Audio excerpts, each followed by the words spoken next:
world's entire landscape made a major shift when COVID-19 hit in March. And some may say love conquers all, but finding love in the middle of a pandemic just doesn't seem feasible. I know. So how can people make love connections and date during COVID-19? Well, America's marriage coach, Dr. Jackie, says it is possible, and she joins us this morning to tell us how. Good morning. Good morning. Thanks. And it totally is possible.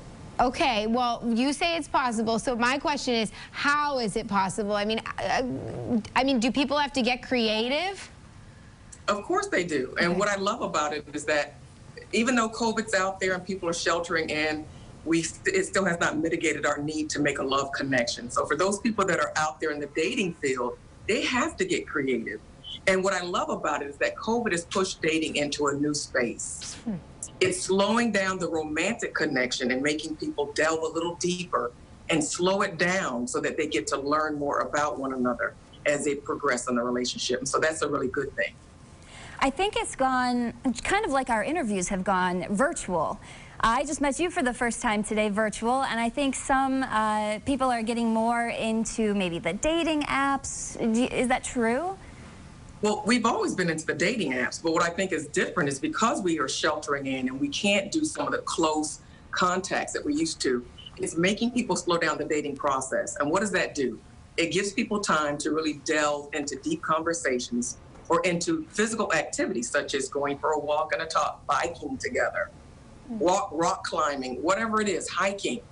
They're getting an opportunity to get to know each other on a deeper level, see one another in different scenarios and different environments, how people interact in different scenarios. And so I think that it's done something really good for the dating field, because one of my biggest complaints is, how do you find someone good? Or I didn't realize that this person wasn't a good fit until we'd gone 2 or 3 months into the relationship. Well, now you haven't really lost much, but you've taken the time to get to know the person in many different areas.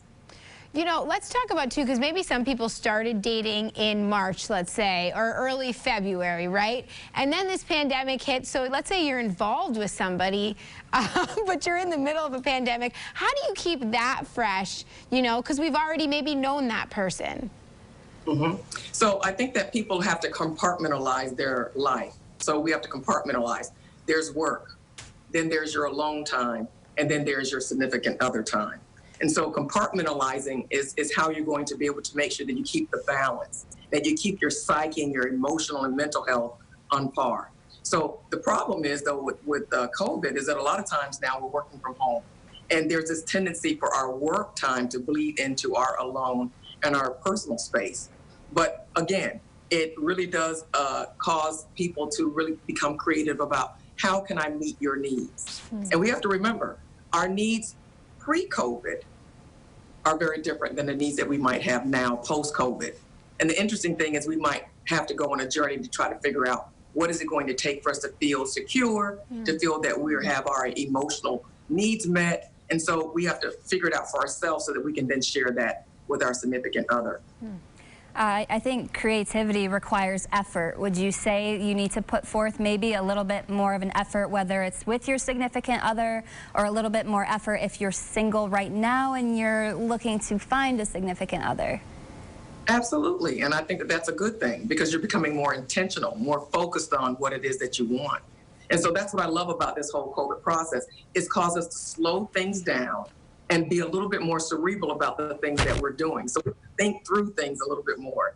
And we have to be a little bit more understanding of what is it going to take for us to get where we want to go. And so all of that thought and reflection, I think, is really good overall. You know, I know you mentioned this before we go, Dr. Jackie, that a lot of people, you know, online dating has become part of the norm. But let's say, you know, a lot of the bars aren't the way they used to be, or restaurants for that matter. So let's say somebody wants to get on and do online dating for the first time, and it is COVID-19. What's your advice to them? My advice would be to choose the proper dating sites, because they're all known for something specific. Okay. So, I mean, you know, swiping to the left or to the right, you know. Right. So some are hookups and some are meant for you to really find someone that's compatible with you. So I think one is for a fling, some are for flings, and then some are for meaningful relationships. So I think you need to do your research and figure out which dating site or which dating app is the best one for what you're looking for. Now, go for what you know. If you're looking to just connect quickly and casually, get the site that's right for you. But if you're looking for something meaningful, again, just do your homework. So Dr. Jacquie, what are your words of wisdom for somebody who may feel a little bit apprehensive or nervous about the whole online dating thing right now? If you're apprehensive, there's so many different sites out there, Lindsay, that are off the beaten path. And so I think that if you really do kind of delve and figure out, do any of those feel right for you? Because I think that they're so high tech and there's so much about just conjugals versus, really getting to know someone or finding something meaningful that you just have to be careful. But here's what I want to share with you.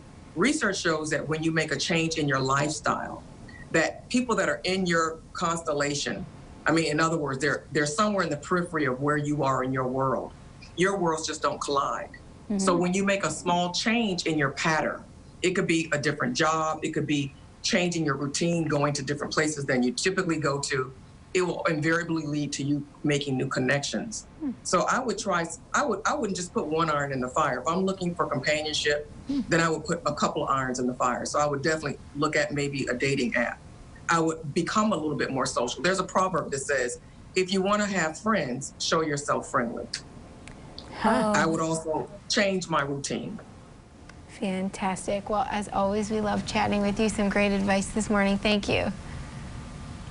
It's always a pleasure. And listen, if you'd like to learn more about Dr. Jacquie, you can find her online at drjacquie.com.